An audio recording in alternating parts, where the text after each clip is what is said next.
rankutė žemyn. Toliau mergaitės. Taip, rankutė pirmyn. Ir stovit ant žemės, Keliam koją. Širdis vėl nuleidžia. Stovit. Ir leidžia pamažu. Pirštukais. Tai penkta. Ir rankutė pažiūrė.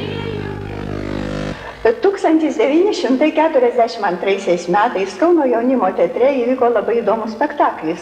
Būtent kompozitoriaus Viktoro Kuprevičiaus opera vaikams Žiogas ir skruzdė. Tada jaunieji žiūrovai, jau dabar jau turbūt ir seneliai, labai mėgo šitą operą. O visai neseniai ši opera buvo pastatyta ir Kauno muzikinėme teatre. Na, o aš kalbu su Liepsnelės vadove Lidija Motiejūnaitė, kuri sugebėjo iš operos padaryti baletą. Beje, aš noriu pasakyti, kad mes abidvi šokom 42 metais šiame pastatyme. Viena buvom skruzdėlytė, rodos, o kita kažkokia gėlytė. Gėlytė. Ar gėlytė? Pat gėlytė. Kiek vėliau. Kiek vėliau. Nu, dabar papasakokit iš tikrųjų, kaip opera buvo, dabar baletas. Na, pirmiausia, aš norėčiau pasakyti, kad čia ne man pavyko padaryti operą paversti baletu, bet čia Velionio Vytauto Glebicko baletmeisterio.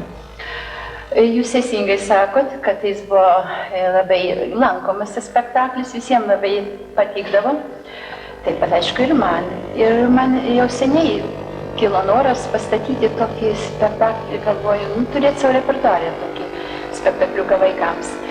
Bet aš negalvojau, kad yra išlikęs klavyras ir aplamai. Ten buvo tekste, kiek žinau, yra tokia, pirmą veiksmą ir kitur yra Žiogo žodžiai tokie. O man laisvė žalio lauko, mano dainos pievom plauko.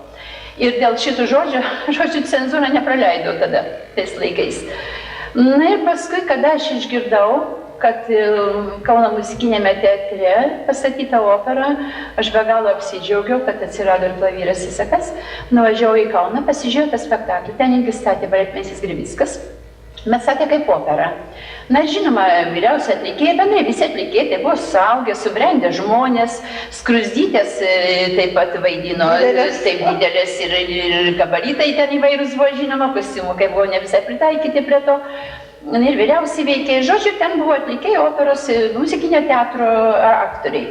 Ir aš tuomet pagalvoju, kad vis dėlto čia labai būtų turbūt neblogai tiktų vaikams, kad jie visą dalyvautų, tiesiog nevaidintų, nedainuotų, bet gyventų tą, ką jie jaučia, kaip jie supranta.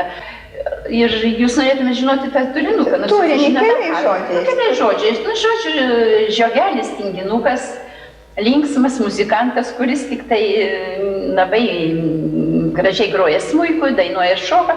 Jisai suvilioja mažą skruzdėlytę, kuri buvo pati darbščiausia iš tos visos šeimynos didelės. Jis ją veda į mišką parodyti, kaip ten gera, kaip linksma, kaip saulutė šviečia ir gėlė žydė, nieko nereik dirbti. Ir jisai sako, man aš ir Žiogas ir be darbo gyvena sotus. Ir jisai ją, reiškia, tuo pačiu užkrečia.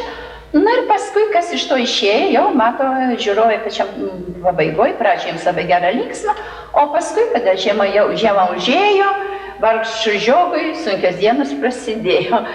Ir žodžiu, jisai paskui su skruzdėlyte, jie supranta, kad jie padarė klaidą, jie grįžta į namus. Na čia vyriausioji skruzdžių motina atleidžia ir jie pasižada daugiau jau šito nebedaryti, būti darbščiais, klusniais ir mylėti savo šeimą, savo gimtinę. O ką turbūt kviečiame pasižiūrėti šito spektakliuko?